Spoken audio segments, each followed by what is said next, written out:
Guys, বর্তমান চলমান বিষয়ের উপর ভিত্তি করে এখন আমি প্রান্ত দাদা তোমাদের কাছে বেঈমান, মির্জাফর আরো কত কি, মানে আমি ওবায়দুল ভাইয়ের সাথে বেঈমানি করছি। মানে সত্য কথা বলতে গেলে গাইস, আমি তোমাদের কাছ থেকে এটা কখনোই আশা করি নাই। আদেও আমি বেঈমান কিনা কিংবা আমি ওবায়দুল ভাইয়ের সাথে কোনো বেঈমানি করছি কিনা এইটা জানানোর জন্যই শুধুমাত্র আমার এই ভিডিওটা তৈরি করা। আর তোমাদের কাছে আমার একটাই রিকোয়েস্ট যে তোমরা সম্পূর্ণ ভিডিও না দেখে কাউকে বিচার করতে যাবা না যে কে আসলে বেঈমান কিংবা কে বেঈমান না। তো বেশি কথা না বলে এক এক করে তোমাদের সাথে সবকিছু শেয়ার করি। এখন গাইস, তার আগে তোমাদের কাছে আমার এটা শেয়ার করা উচিত যে আসলে ওবায়দুল ভাইয়ের সাথে আমার পরিচয়টা কখন হয় বা কিভাবে হয় সেটা জানার জন্য তোমাদের ফিরে যেতে হবে 2023 সালের জানুয়ারি মাসে। ওই সময় আমি এমনি টুকটাক র্যাঙ্ক পুশ করতাম, বাট কখনো সিরিয়াস পুশ করা হয় নাই। তখন আমার সাথে পরিচয় হয় রিজন পুশ করে এমন একজন প্লেয়ারের সাথে, আর তার সাথে গেম খেলার এক পর্যায়ে সে তার আইডি খেলার জন্য আমাকে অফার করে। অফার বলতে সে আমাকে বলে যে তার আইডি খেলার জন্য তার পরিবর্তে সে আমাকে কিছু টাকা হাত খরচ হিসেবে দিবে। তখন আমি তার আইডি খেলছি ঠিকই, কিন্তু তার থেকে আমি একটা টাকাও নি নাই, এমনকি তার এমবি খরচের জন্য তার কাছ থেকে কোনো টাকা নি নাই। তারপর যে কথা সেই কাজ, আমরা র্যাঙ্ক পুশ করা শুরু করি। আর তখনই এজ এ স্কোয়াডমেট ওবায়দুল ভাইয়ের সাথে আমার প্রথম পরিচয় হয়। তার কিছুদিন পর আমি যে আইডি খেলতেছিলাম সেই আইডির ওনার কোনো একটা কারণে আইডির পুশ অফ করে দেয়। তারপরই ওবায়দুল ভাইয়ের আইডি খেলার জন্য আমাকে বলা হয়, কিন্তু আইডি খেলার বিষয়ে ওবায়দুল ভাই সরাসরি আমাকে কিছু বলে নাই, অন্য একজন বলছিল। আর তখন আমি চিন্তা করি যে সে আমার স্কোয়াডমেট প্লাস তার আইডিও ভালো একটা পজিশনে আছে, তাই আমি তার আইডি খেলার জন্য রাজি হই। আর তখন সময় ছিল 2023 সালের জানুয়ারি মাস। এটাই ছিল ওবায়দুল ভাইয়ের সাথে আমার পরিচয় পর্ব, মানে কিভাবে আমার ওবায়দুল ভাইয়ের সাথে পরিচয় হয়। তারপর থেকে আমি ওবায়দুল ভাইয়ের আইডি খেলা শুরু করি, এমনকি তার আইডি খেলার এক পর্যায়ে তার সাথে আমার অনেক ভালো সম্পর্ক হয়ে যায়। তারপর এক সিজন তার আইডি পুশ করার পরে বাংলাদেশ টপ 1 মানে রাদের স্কোয়াডে ওবায়দুল ভাইয়ের আইডি ঢুকানো হয়। তখন থেকে আমরা রাদের স্কোয়াডের র্যাঙ্ক পুশ করতে থাকি। তার এক পর্যায়ে রাদের সাথে গেম খেলতে খেলতে আমার রাদের সাথেও অনেক ভালো একটা সম্পর্ক হয়ে যায়। তার কিছুদিন পর রাত আমাকে ওর নিজের স্কোয়াড হয়ে টুর্নামেন্ট খেলার জন্য বলে। এর আগে কোনোদিন আমি টুর্নামেন্ট খেলি নাই, সর্বপ্রথম আমি টুর্নামেন্ট খেলা শুরু করি রাদের সাথে, তাও আবার ওবায়দুল ভাইয়ের আইডি দিয়েই খেলতাম। এমন করে বেশ কয়েক মাস আমি রাদের স্কোয়াড হয়ে টুর্নামেন্ট খেলি, তার পাশাপাশি র্যাঙ্ক পুশও করতাম ওবায়দুল ভাইয়ের আইডি দিয়েই। আর ওই সময় আমার কাছে এতটা ভালো ডিভাইস ছিল না, যার কারণে গেম প্লে ভিডিওগুলো রেকর্ডিং করার টাইমে আমার ফোনে অনেক ল্যাগ দিত। এখন তোমরা হয়তোবা বলতে পারো যে ভাই ওই টাইমে তো তোমার কোনো ইউটিউব চ্যানেল কিংবা ফেসবুক পেজ কোনো কিছুই ছিল না, তো তুমি ভিডিও রেকর্ডিং করে কি করতা? কেন আমি গেম প্লে ভিডিও রেকর্ডিং করতাম এটা জানার জন্য ওবায়দুল ভাই রিসেন্টলি যে ভিডিওটা আপলোড করেছে তার চ্যানেলে, সেই ভিডিওর ভিতর সে বলে যে সে আমাকে পিসি কিনে দেয়, সে আমাকে ফোন কিনে দেয়, কিভাবে ভিডিও এডিট করতে হয়, কিভাবে ভিডিও আপলোড করতে হয়, সবকিছু সে আমাকে শিখিয়ে দেয়। হ্যাঁ, এটা সত্য, আমি তো কখনোই বলি নাই যে না এগুলা মিথ্যা কথা কিংবা সে আমার জন্য কোনো কিছু করে নাই। সে আমার জন্য যথেষ্ট করছে, কিন্তু যখন প্রশ্ন আসে যে আমি তার জন্য কি কি করছি, তখন সে তার ভিডিওর ভিতর বলে আমি নাকি শুধু তার আইডি খেলছি, অন্য কোনো কিছুই করি নাই। কি ওবায়দুল ভাই, সত্যিই আমি কিছু করি নাই তোমার জন্য? আচ্ছা গাইস, তোমরা একটু ওয়েট করো, আমি তার জন্য কি কি করছি তার সকল প্রমাণ আমি তোমাদের দেব। এখন তোমরা যে ফেসবুক পেজটা দেখতে পাচ্তেছো, এটা হলো ওবায়দুল ভাইয়ের ফেসবুক পেজ। এই পেজের ওবায়দুল ভাই পিসি বানানোর আগের ভিডিওগুলো যদি তোমরা দেখো তাহলে দেখতে পারবা সে যতগুলো ভিডিও আপলোড করেছে তার ফেসবুক পেজে, তার অধিকাংশ গেম প্লে ছিল আমার নিজের, মানে এই প্রান্ত দাদার। এখন ব্যাকগ্রাউন্ডে তোমরা যে গেম প্লে গুলো দেখতে পাচ্তেছো, এই গেম প্লে গুলো আমার নিজের খেলা, না ওবায়দুল ভাইয়ের। এখন তোমাদের অনেকেরই বিশ্বাস নাও হইতে পারে যে এই গেম প্লে আমি খেলছি, তার প্রমাণ কি?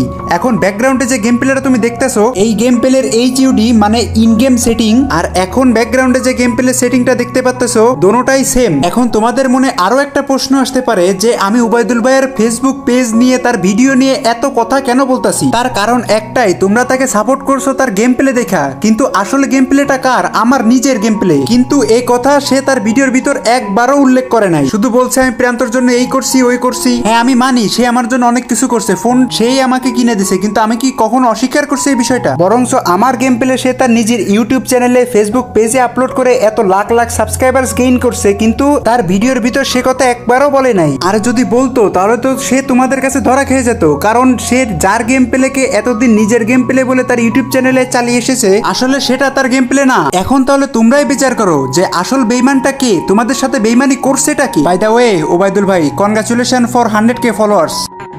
না এই ব্যাপারটা?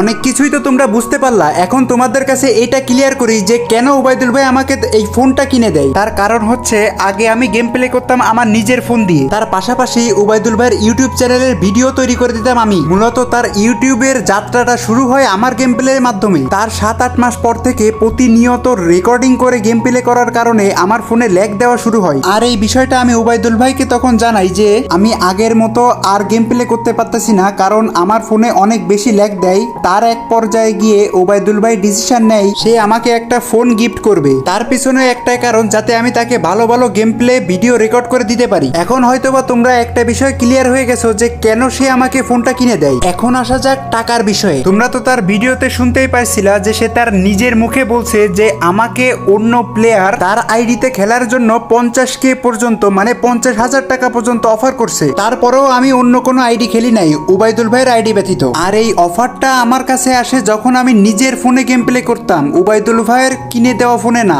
এখন তোমরা বাকিটা হিসাব নিকাশ করে নাও, যদি প্রতি 2 মাসে আমি 50,000 করে পাই, তাহলে এখন আমার কাছে কত টাকা থাকার কথা। আর সে আমারে কত টাকা দিয়েছে তার টুকটাক তো ভিডিওর ভিতর উল্লেখ করছেই। এখন তোমরাই বলো, আমার যদি বেইমানি করার ইচ্ছা থাকতো তাহলে আমি এত টাকা অ্যামাউন্টের একটা অফার পাওয়ার পরেও আমি কেন ওবায়দুল ভাইয়ের সাথে থাকতাম। আর সর্বশেষ একটা টপিকই বাকি থাকে যে আমি নাকি বেইমান, আমি তাকে ছেড়ে রাদের কাছে চলে আসছি। এখানের মেইন কাহিনীটা শুরু হয় টুর্নামেন্ট নিয়ে। হঠাৎ করে একদিন রাতে ওবায়দুল ভাই আমাকে কল দিয়ে বলে যে প্রান্ত, আমি একটা টুর্নামেন্ট স্কোয়াড বানাবো, তুমি এই স্কোয়াডে আমার সাথে খেলবা। হঠাৎ করে সে কল দিয়ে আমাকে এই কথা বলে। তখন আমি বলি যে ভাই, এতদিন যাবত আমি একটা টুর্নামেন্ট স্কোয়াডে খেলতাছি, এত সুন্দর একটা কম্বিনেশন তৈরি করছি যার কারণে অডিয়েন্সও আমাদের এখন এত সাপোর্ট করে, এত ভালোবাসা দেখাই, তাহলে তার কি হবে। কিন্তু ওবায়দুল ভাই এই বিষয়টা নিয়ে একদমই মানতে রাজি না। কিন্তু আমি আমার সর্বস্ব দিয়ে তাকে বোঝানোর চেষ্টা করি, কিন্তু তাতেও কোনো লাভ হয় না। এক পর্যায়ে আমি তার একটা টুর্নামেন্ট খেলার জন্য রাজি হই এবং টুর্নামেন্ট খেলিও। আর ঠিক তোমরাই তখনই কমেন্ট করে বলতে শুরু করলা যে প্রান্ত দাদা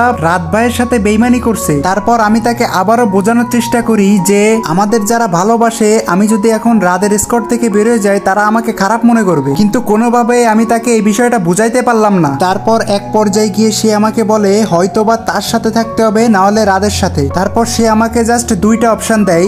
এক, আমি যদি ওবায়দুল ভাইয়ের সাথে টুর্নামেন্ট খেলি তাহলে রাদের সাথে কোনো টুর্নামেন্টই খেলতে পারবো না। আর 2, যদি আমি রাদের সাথে টুর্নামেন্ট খেলি তাহলে ওবায়দুল ভাই আমার সাথে কোনো সম্পর্কই রাখবে না। তারপর সে যখন আমার মতামতের কথা জিজ্ঞাসা করে তখন আমি বলি যে র্যাঙ্ক পুশের টাইমে অল টাইম আমি তোমার সাথে আছি, কিন্তু যদি টুর্নামেন্ট খেলার কথা আসে তাহলে আমি একমাত্র রাদের স্কোয়াড ছাড়া অন্য কোনো স্কোয়াডে টুর্নামেন্ট খেলবো না। তারপর সে সুন্দর করে আমাকে ব্লক করে চলে যায়, যার প্রমাণ তো তোমরা স্ক্রিনের উপর দেখতেই পারলা। তাহলে ভাই এখন তোমরাই বলো, এখানে আসল বেইমানটা কে, আমি নাকি ওবায়দুল ভাই? আমি তাকে ছেড়ে চলে আসছি নাকি সে নিজেই চলে গেছে? আর আমি জানি এখন এই আমার ভিডিওটা ওবায়দুল ভাই দেখতেছে, তাই আপনার উদ্দেশ্যে একটাই কথা, যদি আমার বলা কথাগুলোর ভিতর একটা কথাও মিথ্যা থাকে তাহলে আপনি আমাকে প্রমাণস্বরূপ দেখাবেন, কিন্তু সেটা লাইভে এসে আপনার ভিডিওর ভিতর না। কারণ অডিয়েন্সরা কম বেশি সবাই জেনেই গেছে যে অভিনয়ের দিক থেকে আপনি সেরা হয়ে উঠেছেন। আর গাইস, তোমাদের উদ্দেশ্যে লাস্ট একটা কথা, যে তোমাদের যদি আরো কিছু জানার থাকে তাহলে ওবায়দুল ভাইকে লাইভে নিয়ে আসার ব্যবস্থা করো, কারণ এই বিষয় নিয়ে আমি আমার চ্যানেলে